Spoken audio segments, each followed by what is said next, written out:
put to me by our own board of governor members. So in fact, Ms. Narayanmurthy said, can I attend the class on critical thinking? So sorry, we're not open to the adult population yet. Right now it is only open for students. But we do have plans, as we settle down in the new campus, to have one-day seminar programs for practicing senior management, company executives, people who run their own business, or anybody is open to public. We will announce it for the next year after we settle on the campus. And in fact, there's also a request to watch last year's recorded programs, but due to the commitments we made with the foreign faculty, we're not able to open it to outside the student community right now. But as and when we receive the permission of the faculty who taught those courses, we'll allow restricted access to parents. Point, I think we made the same point yesterday, that you can obviously try to help us through webinars, parents, like Mr. Jamshed Barucha, expert on neuroscience and psychology. Even we need that at any part of life. We'll be more than happy to hear him out, if not physically. On webinars, at least yearly, twice or thrice, if you can spare that time, it would be of a great advantage. We don't want to see missing the bus. At least we catch hold of the handle and we see that we are also part of it. Some of the best universities in the world have active parents programs, and they're not just for professional development, they're also for personal growth. And because many of you may have had specialty educations and never have had the chance to get the broad education that our students are also getting, and engage with world experts on global challenges, what's happening today, the latest trends in science and human. So we will definitely do that, and we will look forward to receiving you. You know, it's often said that education is wasted on the young, and there is some truth to that, because when you're young, although you learn much more quickly than when you're older, you don't see as much of the relevance of it or the context, because you haven't had life experience. And that's one of the unfortunate things about how education is packaged by society. You finish your education, then you go out into the world, and then later on you may think, well, you know, I wish I could have learned this, so now I understand why they were trying me to see that. So we want to turn that around and have maybe lifelong education. Get our students in the habit of lifelong learning, because what they learn in college will soon be forgotten, but if they get the, and for the parents and others as well. Thank you. Yes, the next question, sir. Hi, I'm Sadiq here, I'm father of Marifa.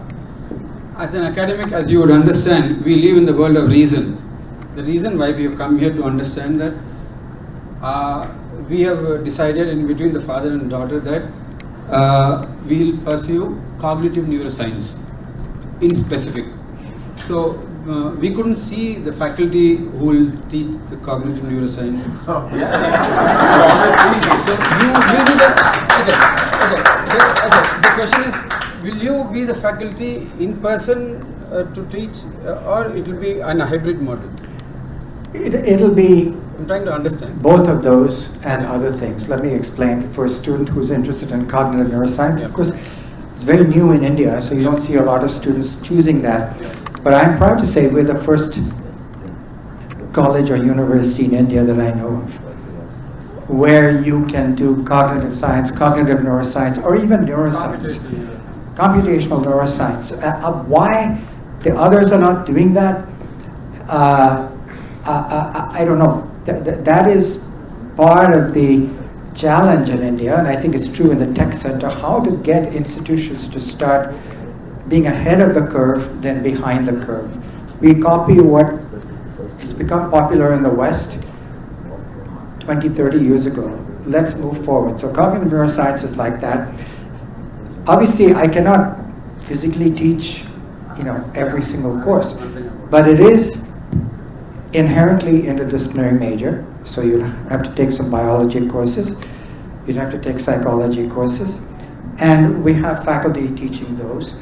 Cognitive neuroscience is bringing those together. You have to take some courses in philosophy and some courses in computer science, because artificial intelligence today is mostly based on how the brain works. That's what machine learning is. The algorithm has basically copied an algorithm that biological evolution figured out over hundreds of millions of years.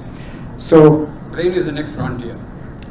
so I would help advise the students in pulling it all together, but the various pieces can be done elsewhere. And one final thing, which I probably mentioned to you and your daughter in our meetings.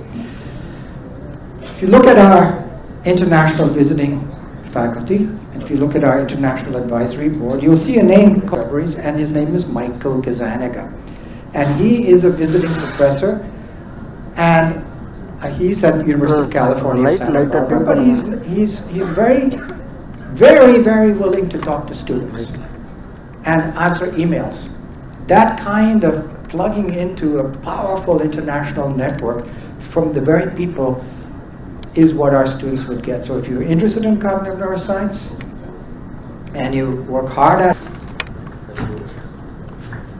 My name is Venkat here. My daughter is interested in physics. I have not seen much about, everybody's talking about law and data sciences. She is more interested in doing research in physics, specifically theoretical physics, more specifically quantum physics. So what do you say for her? What kind of you offer for her? Actually, Yes, thank you. There are a few students expressing an interest in physics, and what we can offer is, first of all, we have Professor Gopi Retanaraj. Now, what he brings to us is physics, but he also brings tremendous experience in the application of physics and nuclear technology to policy making. And so the orientation will be more on the applied side. Having said that, we have a strong relationship with CMI, and all of their courses are open to us, and we will continue to be hiring physics faculty. In the first year, the curriculum is fairly broad. You will get exposed to international top physicists through our Frontiers course, where they will come in and talk about the big challenges in all fields. And then first semester, second semester, if you're interested in physics, you'll have to take some math courses that start being taught that second semester. And of course, mathematics is going to be essential if you're interested in physics. Probably half of your courses will be mathematics courses, and we have quite a lot of strength there. Starting in your second year is when you can take the specific major related courses, and at that time we will have more faculty appointed in physics. Thank you. Yes. Good evening. Good afternoon, Chancellor. My question is more about your exchange program. I read on the website that there's going to be a 2 to 3 week exchange program with Ivy League colleges. Would that be when, or in which year would it be, and what are the possible exchanges that we could have? That is a trip to the United States, 2 to 3 weeks, visiting top universities on the East Coast and the West Coast.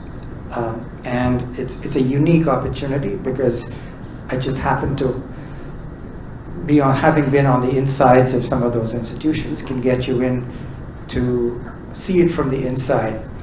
It's much better than the semester abroad program, and it's much more affordable than the semester abroad. Semester abroad, if you go to University of California, Berkeley for a semester, you'll have to pay at least $25,000 in tuition alone, plus everything else. Now, even 2 to 3 weeks, there's an expense, and that will have to be borne by the families. And so, that the financing of it becomes the challenging thing. But I can tell you, I did that once before for another Indian university, and those students' lives have been changed forever. Many of them had never even been on an airplane.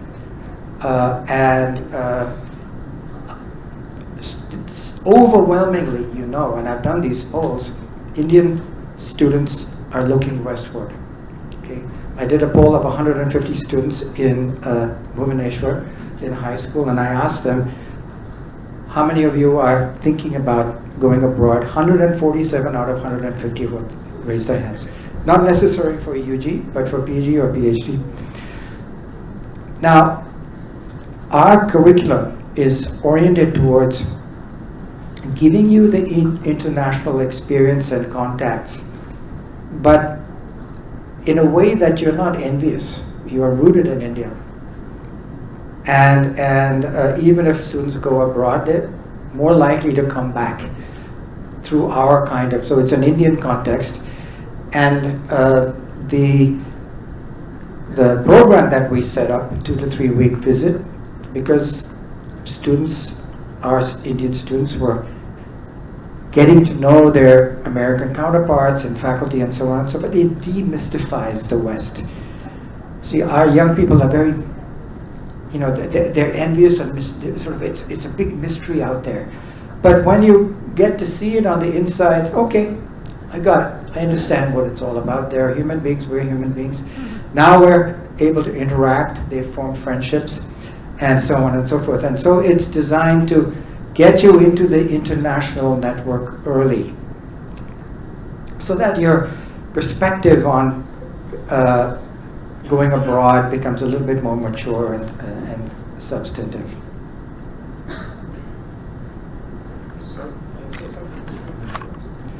We have student clubs already formed, but I'll get to you in a minute. Our student government is a marvelous group of students who self-organize. That's the best way. Many universities that are starting in India, the administration sets down a set of rules and policies about clubs and this and the other. It doesn't work. I can tell you because I've seen it, tried. It has to come, the energy has to come from the students. And we can provide the support and the guidance. And so the students have already created clubs and created policies for how clubs are formed by students, and some of the basic requirements that they need to meet. So I don't have a list of the clubs with me. Actually, Kaushik was involved. If he's still online, can talk about that. But they've got the whole range of clubs. Of course, students interested in sports. There are students interested in debating. There are students interested in music, in dance, and in AI. So are there any other clubs you'd like to mention? Yeah. Photography, entrepreneurship, and so our founder was asked to speak to the Entrepreneurship Club, and there are others on our board who could speak to the quizzes and debates, and we have a robotics course, as you know, Professor Saraswati teaches, and there could well be a robotics club that's an offshoot of that. 12 clubs. Which is sort of beginning to establish itself. Is the curriculum which you have talked about, is it evolving, and will it continue to evolve as it goes along in the next 3 or 4 years when the student actually starts his life? Meaning you have a structured curriculum for the second, third year already, or is it that you might evolve some of this curriculum for the various courses? This is my question. I don't know whether I've put forward my question now. No, it's an excellent question, and it's not an either or. Of course we're evolving, we're new. But that doesn't mean we're flying blind. We are experienced academics on the faculty, and we know what constitutes an economics major, what constitutes a psychology major, what constitutes a physics major, what constitutes a literature, and so on, for students who want to do a specific major. And it's our job to guide the students to get the coursework and the material that they need in order to complete these majors. So the answer to your question is both. We're evolving, but we're not flying blind. We're looking into the future, and to some extent our faculty recruiting will be interest driven. I've seen a few other Indian new universities that have, in a premeditated, pre-planned way, they've hired a lot of faculty in certain areas and found the students are not going there. Okay. I don't want to mention names, but I have specific experiences with that. Okay, I know of a New Union University that hired 6 chemistry faculty and built huge chemistry labs, which are very expensive, chemistry and chemical engineering. In 5 years, not one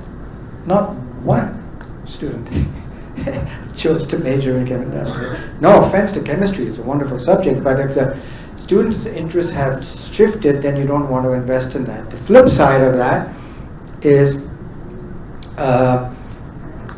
actually the same thing happened in economics at another institution. The flip side of that is if you invest too much too early in one area, and then you see that other areas are coming up among the students, then you're unable to invest. And that's the situation that established universities find themselves in. They're stuck. Because you cannot just change, you cannot just say to some faculty, okay, your jobs are over, now we're going to do other things. This is a big problem with the American universities, actually. Many of them are now stuck because they have invested in subjects, given those faculty lifetime tenure. A new field comes up like cognitive neuroscience, what do you do? So we want to, I think it's wiser to evolve it, but also knowing how we would execute that. Yes, sir, in the back. Actually, we had one, yes, man standing up, gentlemen. Good afternoon. Until we found SaiU University, we thought, my daughter is going to study BCom. But among the 3 schools which is available today, we thought arts and science closely match with our requirement. And we thought economics is the right choice. So let me be very frank with this question. There are oppositions from my own family members that I'm going in the wrong direction. So are they right? What I'm going to take back to them from this meeting is one question. The second question is, Shri Ramani said that we are going to start the School of Management, which considers BCom as one of the majors. So in case it's going to start, is there a way that my daughter can pursue that course in the future? Yeah, we cannot commit to a BCom at this point in time. Certainly economics, you'll get very, very strong guidance on economics. And we have faculty, for example, Professor Anand Sahasranaman, who spoke to you, was actually experienced in finance and was involved in designing financial derivatives and so on. So there'll be a lot of content that's important for that. But the actual degree of BCom, we cannot admit you promising that you'll get that degree. I'm not saying that I need a BCom course. Yeah. We have decided that economics is our subject. Okay. So the question is, how far it is related to the BCom course, and are we changing the track is what I'm asking. Because I'm still not clear on what are the subjects that she's going to rate. Of course, there are a variety of subjects that she can choose from.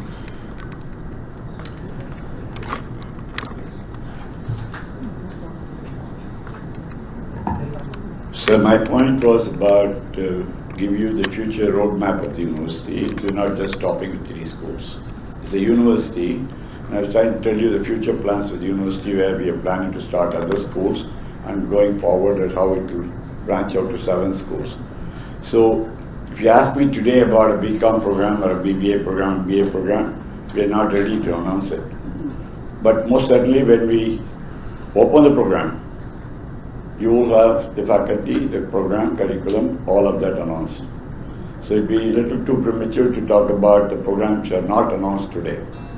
Today the schools which are announced are only arts and sciences, computing data sciences, and School of Law. And those programs have been detailed to you. They're all on our website and our brochures. So all other new courses, and new programs, and new schools, as we evolve, we'll keep you updated.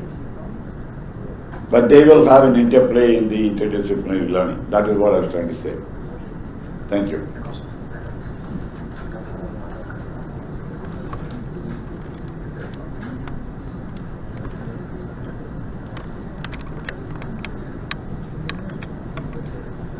So I want to announce that most of us will be around. You have your lunch. Feel free to meet with the faculty and all of us during the lunch break interaction as well. Yes, that's the best way. Why don't we have sir, you in black shirt, and then ma'am after that, okay? Yeah. My name is Nagesh. I come from Hyderabad. Hello. Can you hear me? I can hear you, yeah. Yeah, I come from Hyderabad. I have 2 questions. this is for BA honors course. In your website, you have mentioned that it's 3+1. One year is an advanced study, which is an optional thing. Which is in that case, like how the degree is referred as. I mean, generally in traditional way of thinking, 10+2+3+2+1, like the research this thing, advanced level of studies goes into it. But when somebody does a 4 years of a BA honor course, how academically it is referred as, how generally it is known by the outside world, because it's just one additional year of studies you're doing that. How does this read outside? So the UGC is still in the process of clarifying that. Okay, what has happened because of the new education policy, the government has, and I'm delighted to see that, for the first time permitted a 4-year BA BSc. Previously, it was not allowed. It had to be 3-year, and that put a lot of students in a difficult position, because if they wanted to go abroad for postgraduate, they couldn't do that within 3 years. So now a 4-year is permitted. Not only that, the UGC has announced it's the preferred option. If you want to do BA BSc, it's the preferred option. But out of consideration for those who were planning on 3 years, the government has said there's still a 3-year exit. And they have now created this system of entry and exit ramps where you get a certificate after 2 years. If after 3 years you could get the degree. 4 years you'll get the degree with an enhanced designation of honors and research. Now, we actually announced honors even for our 3-year program before the government permitted 4 years. And some of the other new liberal institutions are already doing that. So the 4th year adds the appellation of research. If you look at the UGC's announcement, it says honors/research. What we and some of the other new universities are considering also is they're giving an additional accolade for students who go on to that 4th year. It could even take the form of a diploma to distinguish it from the 3-year program. But we're on a daily basis, awaiting guidance from the government. Let me just say to the students, I think you should aim for the 4-year option. That is what you will need to put you on track for almost anything. The government will require us to give you the option of exiting after 3 years if you satisfy your degree requirement. But another thing that the government has said is you can only go into that 4th year if you have at least a CGPA of 7.5 out of 10 after 3 years, okay? So if you want to be in the 4-year program, you'll have to have those grades. That's the best I can do because we are working with the regulators even as we speak. Okay. One more thing. Continuation of that. So in case of swapping, maybe in the 2nd year certainly decided to change the course of thinking to some other subject. So generally what happens? I mean, like, if you go then in a regular stream that you have some credits to be taken from your first term to next year like that. So when swapping happens, what happens? I mean, like, some of the things needs to be repeated. Or when if you want to shift from one major, first of all, you don't have to declare your major until your 2nd year. 2nd year, okay. And so the beginning of the 2nd year, we will give guidance, academic guidance to students. They'll be given some time to declare what their major is. If you want to do a minor, you don't even have to do that by your 2nd year. You can wait until the 4th year to see if you have the credits for a minor. But for a major, now, it is just a fact that it's harder to switch into some majors than into others if they have a lot of prerequisites. So something like mathematics or physics, you'll have to have taken the math courses. So if you find yourself in your 3rd year and you're a literature major and you say, I want to suddenly become a physics major, but I've not taken math since 10th standard, it's not going to be possible. Okay, but in the other direction, it does happen. People who have been on the BTech side and they say, I really wanted to do literature, and we will always, if a student wants to switch after their second year, there will be a faculty committee. The faculty will make the decisions. Okay. That will assess whether the student has done well enough and whether the student is prepared academically for that new discipline. Okay. And the one last thing, which Well, is connected to we the have people lined up for Sure, questions. sure. I won't take much time. I mean, if you want. I understand you only learned about SaiU University 2 days ago, right? Sorry? You told me when coming in, you only heard about SaiU University a few days ago? No. Oh. It's a different one, I think. Okay. So if I want to see the space, just the feel of the space, I mean, is there any possibility to look at the campus? That visit can be arranged or something like that? Just to. I mean, It can be arranged. it can be arranged. Yeah. Thank you. Okay, ma'am, please. You've been very patient. Good afternoon, I'm Supriya Sriram. I live in Chennai. I just wanted to know that is hostel compulsory for people living here or is day scholar option open? We strongly recommend residential because the student gets a lot of their education through their peers, through your peers. And you not only get actual knowledge from your peers, but a lot of personal growth from your peers. Having said that, under special circumstances, we have considered requests to be a day scholar. So we can certainly consider the request. So if We cannot assure individual transport. We are going to have an elaborate transportation system put in place by Mr. Philip Stanley so that, as our Chancellor mentioned, the first semester, the residents will be off campus, so there'll be a lot of transportation and security provided.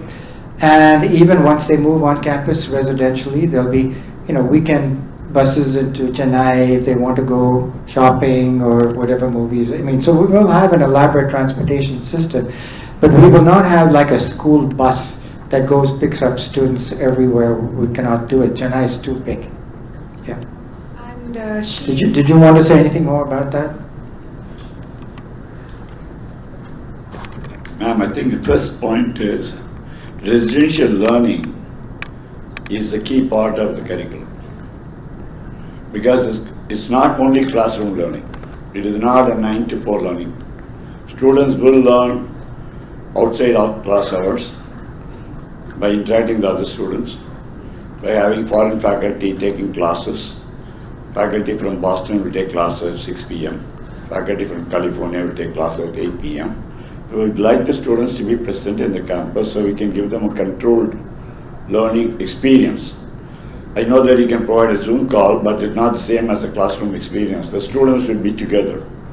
And the second part is the students will learn from each other. There will be individual assignments, group assignments, and there will be outings. We believe it's not just only classroom that the student is learning. They have to get life experience. For example, the last cohort that I think our Director Operations and Registrar, Mr. Philip Stanley, he came to us after 7 years in Alliance University in Bangalore. So he runs a lot of programs as an ex-serviceman, rock climbing, right, rowing, outing on the ocean, jumping into, things like that. So that experience builds overall character and personality of the student outside the classroom. So if you want to see that the learning happens only in academic sense, SaiU University is not, is beyond that. So unless there is some very strong reason, as Professor Baruch has said, maybe health reasons or some other reasons for a short period of time the student has to be a day scholar, those we have accommodated last year. That has been very exceptional cases from really speaking health and medical kind of condition. But otherwise we would strongly urge that the student stays in the campus because the learning in the campus is, you can talk to any of our current batch of students during lunch break, we'll all be there. You can interact with them. You can ask them about their experience. If you're a transparent university, you will know that there's a lot more to learn by staying in the campus than by going home and commuting. Although we decided that the university will be within 1 hour driving distance from the city, that is to make sure that we can actually attract best talent of faculty. Because we need to provide faculty post-employment, we need to provide faculty children schooling. So in order to accommodate all of that, you need to provide health care. So you need to take care of those considerations. We located the university within a 1 hour drive from distance. Most of the other universities you see about 2.5, 3 hours drive from city. There you don't have jobs at all. So, but our reason for locating it closer to city is to make sure the other social infrastructure is available for the students and the faculty. But students will have a much better experience if they are in the campus. And I think special dispensation can be given primarily on health or some unavoidable reasons, because we don't want to deprive them of their education. Thank you. So one more question. Yes. She has taken the BTech course. I just want to know what was the strength of students in the class for BTech? Since our admission is not over, No, not this year. I mean last year. last year total strength was 57. That was the COVID year. We expect a much bigger strength this year. Our targeted student strength this year is about 150. Okay, that is what we're planning on. So our hostel accommodated for 200 people. But we don't know JEE results have come. NEET results will come. Obviously people who want to go to IITs and medical colleges will drop off. So we will know the results in the next few weeks. But what we are seeing is we're talking about a few, we're not talking about a few thousand, we're talking about 100 plus minus students current year. Thank you. For me or Professor Butcher?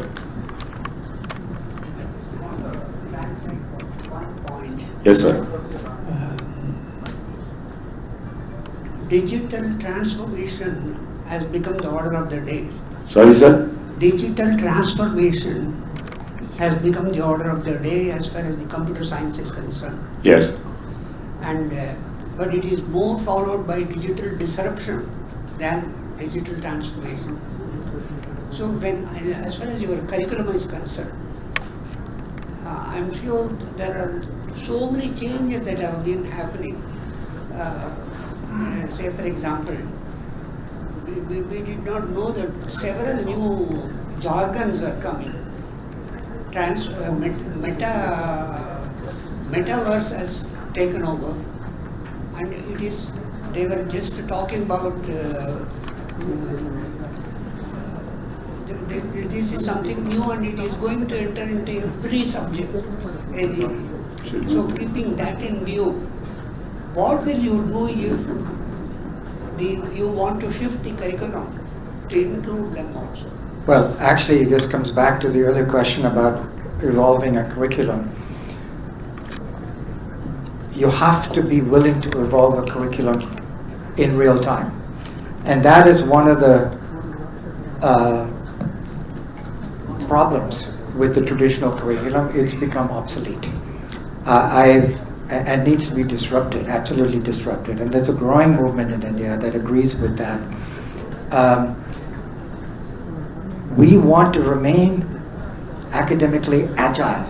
There are very few universities in the world that have the ability to move as the knowledge contours of the knowledge space change. And we want to be able to do that. So if our faculty, the people we've hired on our faculty, are the kind of people who are going to be absolutely current in whatever is done. So we've already got tremendous strength in machine learning, in data science, in artificial intelligence, and some of these new things that you mentioned, and clearly metaverse, all of these things, we will be not just on track. We want to be ahead of the curve. We want to have our faculty have the freedom to explore new technologies. That, I'll tell you quite candidly, in India, by and large, faculty are treated very badly at most Indian universities. Okay, it's a fact. And we are benefiting from that by persuading them to move and join us. Okay, and we've gotten faculty joining us from all kinds of great places, by the way, okay, who are fed up of being told, you have to teach this, you have to teach from that textbook, you have to give this exam, you have to correct it in this way. They're fed up because they know their counterparts in the West have absolute freedom in how they teach, even in what they teach very often. And that kind of dynamism is important. The next big technologies should come from India.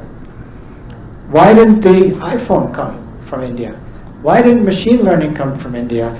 It's Indians of abroad who are doing that innovation. So it's not that we lack the brains in India, it's that our universities have been stuck. And we are trying to, sometimes you have to disrupt something in order to unstick it. So that's the kind of ecosystem. Of course, the students of that generation, they are completely current, with all of the technologies, and they don't want to confront a faculty in a syllabus that's behind the times. So, absolutely. I have a separate lecture that I give sometimes on why India missed the boat on machine learning. It did. It missed the boat. Okay, now we're trying to play catch up because it became a buzzword only when it was established in the West. Now we say, oh, machine learning, ML. But we're already on to other things nobody's talking about. If the faculty are given the freedom to teach and explore new topics, and students are given the freedom to take new kinds of courses, neural networks, which is the basis for deep learning and machine learning, top universities in the world were teaching courses on that in the 1980s.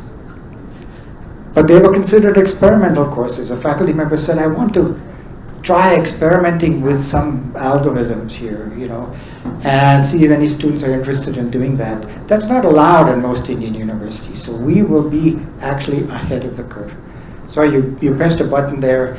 I want to attract faculty and students who are interested in experimentation and taking intellectual risks. Knowledge is important, but knowledge is about the past, is what we know. You have to learn that. But we want our faculty and the students to be creating the future, whether it's technology, science, the arts, humanities, law. Our law school is very futuristic, anticipating that technology will become a big part of law, anticipating that other things will become a big part of law. So, yes, next please. Yes, please. First student, please face the audience. Good afternoon, sir. I just wanted to know, since our university is a new and upcoming university, what about the culturals, inter-college events? Yeah, cultural. We will have the cultural events. And again, my experience is that the energy for that comes from the students. And it's our job to support the students. So students typically will come together and they'll come to the Dean of Student Life, or they'll come to me and they'll say, we'd like to organize a literature fest, we'd like to organize a music festival, we'd like to organize something else, whatever it is. And we will say, wonderful, okay? We will help you with setting up the location, the facilities, the AV, all of that. And yeah, we expect we'll have, and then we can invite students from other universities. As you know, most Indian universities now have a Tech Fest and a Lit Fest. We will have those, and if students want to organize a hackathon, 24-hour hackathon, 72-hour hackathon, fine. You, the energy, what would you like to do?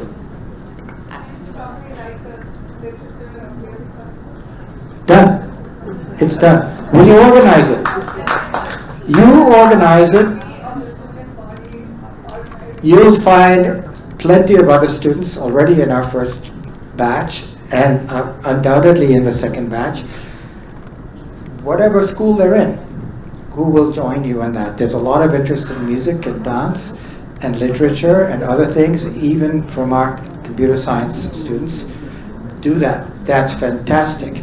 And there's one thing students do nowadays, what is it, spontaneous or something, they suddenly will burst into a dance, what, flash mob. I will not be happy until I see the students doing a flash mob in the Chancellor's office. I will secretly sneak you in and you can do your flash mob, okay? Shock us. Challenge us. Just be safe. That's all we want, is you be safe, push the bounds, and we will help you push the bounds. Thank you. Are we going to see you there in September?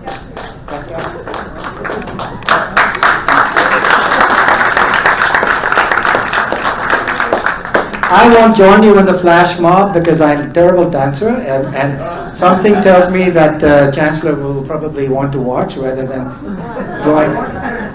You're going to dance? You got that? You heard that from him? Now you have to. Just for the record, I think. Just for the record, that our Vice Chancellor was on a family holiday for 3 weeks in Boston. When there was an event in SaiU University City campus last year, where the students arranged a program where I actually danced. Yes, you missed it, sir.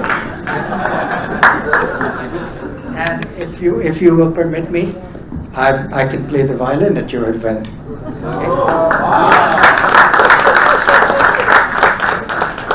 Sir? Yes. Can you throw some light on industry internship and placement? Can you throw some light on industry interaction, internship and placement? Absolutely, but I know of no better person than our Chancellor to talk about industry interaction. Industry interaction. It's a very good question. I think we should have covered it earlier in the program, but I think it's good to close it. We have very strong industry links, but we need to bring them in at the right time. With the student body of 57, I cannot bring Narayanamurthy to speak to them. He's too senior. You need to have 1,000 people at least in the audience. Sudha Narayanamurthy usually talks with an audience of 2,000 people. So we have strong industry connects based on my own experience in the industry. I've been a past chairman of NASCOM and current chairman emeritus. We have very strong linkages. I don't want to go into lengthy debates about who's who in the industry connect, but I can only say, for example, TAI Chennai chapter, the Indus Entrepreneur Chennai chapter was founded by me. So one of the clubs the students have started last year out of the 12 clubs is an Entrepreneurship Club. And they requested me to be a mentor, and we had 3 sessions last year. And some of the students of the first cohort who are only 17, 18 years old, I've told them at least there are 4 business ideas they want to convert it to an enterprise before they actually graduate. So we are encouraging them. I am personally mentoring the Entrepreneur Club, and at the right time we will bring in industry to connect with them, VCs, venture capitalists to connect with them. I am also closely connected with the Chennai Angels Venture Club, venture investors. So all of that will happen as and when is required. If the need is there, we will act on it. So for example, even before we started the university, I went and met 2 of my dear friends. I'm not going to name drop here, but can we turn off the camera please for a few seconds? So I went and met Mr. Chandra Shekhar, who is the current chairman of Tata Sons, who was a buddy from IT industry days. And I've asked him for a partnership with Tata Group. And he said, yes, set up and run the university for 2 years, we'll be with you. Okay, just saying that.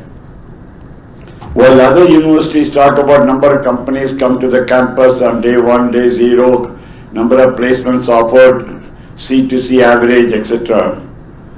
We actually don't want to publish those numbers. For a simple reason, we want our students to be sought after like the Ivy League universities in the US, where the companies are chasing the students. The students at the universities don't need to chase the companies. There's a big difference. Our students are so good that companies will chase them. I'll give you one example. We've only done 1 year of placement for Daksha Fellowship, which is a batch which completed the very first batch of the university 2 years ago. Our placement was 88%. reason I'm saying this is the remaining 12% went into practice. So I cannot say they're place bears because they're lawyers. They've taken a postgraduate degree in technology law and they want to specialize in practice of that law rather than go and take up a job. So I would like to see, boys and girls of our university come up and create enterprises, become job creators than job seekers, come up with innovative ideas. And for those who actually want a career job, we will provide the industry connects. We have the means and ability to do it. I can tell you this one thing, that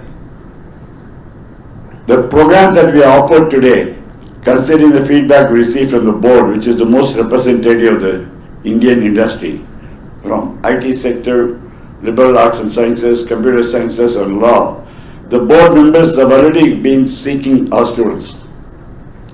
There is no other university, I will say one more thing, our learned Vice Chancellor has made sure the first year students of this batch who just met, all of them have been given internship. No university gives internship at the end of year one. The entire batch has been given internship. So I would say just don't worry too much about industry connect, jobs, cost of company, salary, packages. The basic purpose of education should be acquiring knowledge. And when you acquire that knowledge, you might want to do something yourself with your knowledge, or if you want to seek a job, there will be plenty of companies seeking it, the boys and girls here. That's what I'd like to say. There are people waiting out to come and grab our students like it happened. The Daksha Fellowship joined the top 6 law schools of the country, grabbed each and every one of them. So that is the way we want the same thing to evolve in other schools as well. But I would be happy to see that 10 leading entrepreneurs come in from this batch. I would like to see that we have other billion-dollar market cap companies coming up with new ideas from these youngsters here, and that is the change which is more important and more permanent. I am sure all of our students will be able to create enterprises which will be lasting. Like India is a very young country. We have lots of opportunities to create new enterprises, and we will enable them to make that happen. Thank you. I'd like to follow up on, tell me again your name? Samyukta. So if you're going to organize an arts and literature festival, you have to force me to play, but you also have to force Professor Saraswati, standing in the back, who teaches robotics, to do her Bharatnatyam, Veena and singing Karnataka music. So she has to start practicing.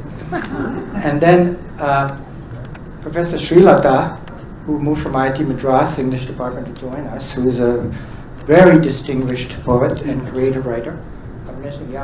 She is going to be also organizing workshops for creative writers, so get her involved. And Professor Akila Ramnarayan, who's not here today, who's moved from Korea to join SAI, who does multiple arts and literature.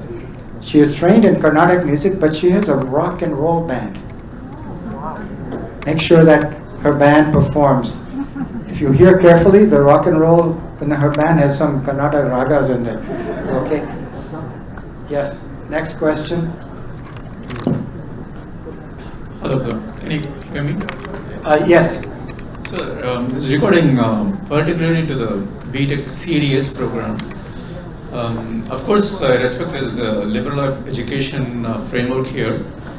When I try to look around in the city, I don't want to mention the names for the major institutions, right? I get a very clear clarity on the program objectives and then the curricula for the 4 years. For example, the typical, maybe it's like a cookie cutter formula based approach by AICTE in India. I'm not against it, but I do see a very clear brochure or a prospectus wherein they have the PSOs, the program objectives, and then they have the 4 or 5 categories like the university core, university electives, program core, program electives. Maybe the 5th one could be a bridge course. as a parent, even I did my master's in engineering, computer science, and all that. So I'm stuck to that way of thinking, wherein I see the next 4 years, the first year being the common curriculum as you spoke about, right? But I see a very beautiful flow how the program, the computer science, CSE for example, is going to be taken over. Program, university core, university elective, program core, program elective. So I would like to see a similar brochure or a PDF. Pardon me if I'm, maybe it's already available and I haven't seen it, it's my mistake, sorry, but I would like to get that visibility. And along with it, I want to see how the interwoven, the liberal education will give the room for the students to take other electives as well. So the primary question is the core CDS centric, the 4 sections we talked about, right? The program core, university core, program elective, university elective, Sure. along that the liberal education. If you give your name to one of the staff, I'd be happy to send you. If you send that question as an email, I can send you the list of courses that has already been developed by the faculty for a computer and data science major, including the required courses of all students, the mathematics courses that they of course have to take, and then some electives that are within computer science and data science. As far as electives that are beyond the School of Data Science, any student at SAI can take any course as long as there's a slot for an elective in their curriculum. And so if you give, you can email somebody, and we have some new faculty. Kavita Sutar, do you want to comment on that? Sure. Yeah, so I was at CMI when we started our data science program, and I've been one of the faculty advisors there. And so when we started it up in 2018, we did not have a complete list of courses for the 4 semesters. But the program evolved because we had our basics right. So we knew, we had a framework and we knew what the industry wanted. And we had faculty. So I think here also the program will evolve and the list of courses will become available. What is important is that there is faculty and we know what direction data science is taking.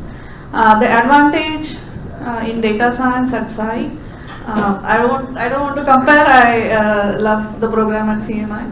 But the advantage here would be it is more interdisciplinary than it is at CMI.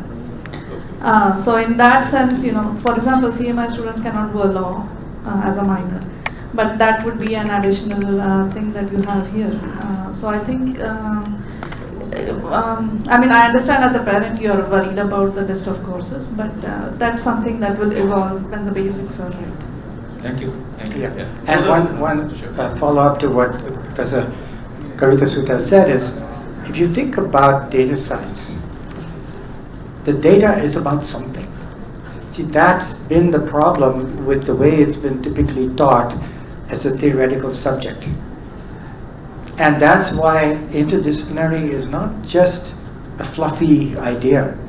It's an extremely relevant concept because data is everywhere.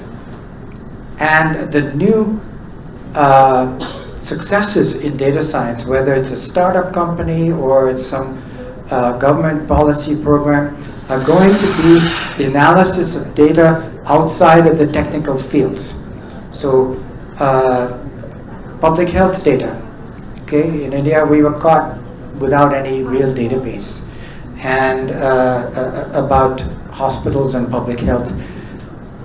You can go on, and the arts, digital arts, the visual arts. So data in law, you've got thousands of years of big bound of books that are going to be digitized, and how do you make sense of all of that?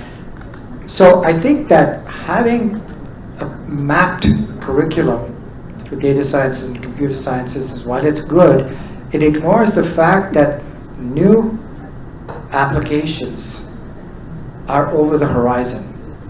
The same is true of machine learning. Machine learning is a set of algorithms that have to apply to some content domain. Professor Kavita Sutta does it for recognition of agricultural crops from drones. That's her research, so you have to know something about the crops. So not all of that can be stipulated in the curriculum. I realize some people want that, you want everything spelled out. We can't do that right now for you. We've introduced the faculty so you can see, do we trust the qualifications and the capabilities of the faculty to make sure that the students are well prepared. Thank you. Excellent. Can I ask you? Well, one more question. We do have to break for lunch. The hotel tells us. I'll be quick. If there are any students, I want to make sure we take your questions. Please stand up, sir. Mike. If there's another student who wants to ask a question, you can get in line. Otherwise, I think we would wrap up. Yes.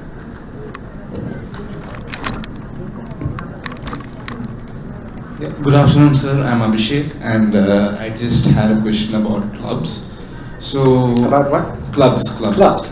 So I am interested in theatre, and I have been doing several plays throughout my school life. I don't know if you've heard about Sadat Hassan Manto. I have done a play on him. Great. And I feel like I wanted to continue that in my college years as well. And in the clubs list mentioned earlier, and when I saw on the website there wasn't a theatre club, so I just wanted to know. If there isn't a theatre club, okay. There will be one. Yeah, yes. That's the beauty of the whole model. Yes. Good. Yeah. Okay, you have to get others interested. Yeah. And I'm sure that will be true. So, and then you get together with going to organize our arts festival, and you get magic like that. Thank you. Thank you, sir. Did you have a question as a prospective student? Yeah. Hello, sir. So yesterday I asked you about UPSC coaching. So whom can I ask about? How I can join the coaching classes? Okay, you'll have to send an email for us to get back to on that. Yes, you did ask about that. Preparation for a public service exam. Can somebody in the staff you come up, I'll give you my card and you can email me, and I'll consult with the faculty and we'll get some answer to you. Okay? Thank you. All right. Oh, another student. We never say no to students. I'm very clear that I want to work on brain sciences. So I want to do my UG, PG and postdoc in cognitive neuroscience. And I have many more questions to ask. It'll be good if I could get your email ID and I can mail you all my questions. You can email me directly. I'll give you my email ID. Thank you. And I can tell you this thing. If you want to do cognitive neuroscience and you work hard and you get good grades, you get involved in research, we'll give you those opportunities. You can get into top PhD programs in the world. Thank you. Okay. Just had a question. Are we encouraging students to attend hackathons, codathons, giving them the opportunities to? Absolutely, yeah. If students want to, these things happen everywhere, and you don't necessarily have to be physically present there, but we can also, if a student says there's a hackathon at another university, I'd like to participate, do I have permission? We will encourage the student to participate and out there and participate. So thank you very much, everybody.